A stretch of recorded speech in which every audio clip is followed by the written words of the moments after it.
ఏం చేస్తుంటారు నాన్నగారు? రాజమండ్రి డిపోలో డ్రైవర్ గా చేస్తుంటాడు సార్. బస్ డ్రైవరా? మానేయాలి. మానేటువంటి డాక్టర్ గారు. ఆ గుంటలబట్ట రోడ్లో నువ్వు బస్సు తోలి నీ వెన్నెముక బాగా డ్యామేజ్ అయిందయ్యా. ఇప్పటి నుంచి నువ్వు రెస్ట్ తీసుకోవాలి. కొన్ని రోజులాగా మానేస్తాను. నేను పనికి వెళ్ళకపోతే ఇల్లు గడవదండి. నాన్న సార్ రెస్ట్ తీసుకుంటాడు సార్. ఓకే అయితే మరి నేను ఇంకో టాబ్లెట్ రాయిస్తాను, వాటి రెగ్యులర్ గా వాడుతుండండి.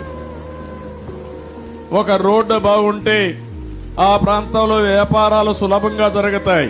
సంక్రాంతి రోజున ఏ రోడ్లో కూడా గుంతలు లేకుండా గుంతలన్నీ పూడ్చే బాధ్యత మీరు తీసుకోవాల్సిన అవసరం ఉంది. నానా ఎక్కడికి వెళ్తున్నావు? డ్యూటీకి రా. ఆ గుంతల రోడ్ లో డ్రైవింగ్ చేయొద్దు, ప్రమాదం అని చెప్పారు కదా నాన్న. ఎవర్రా చెప్పింది గుంటల రోడ్లని? రోడ్లు గుంటలు పూడిపించడం, కొత్త రోడ్లు వేపించడం అన్ని జరిగిపోయినాయిరా.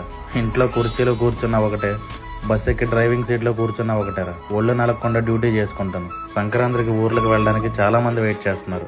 వాళ్ళని ఊళ్ళో దింపేసి వస్తాను. సరే నాన్న.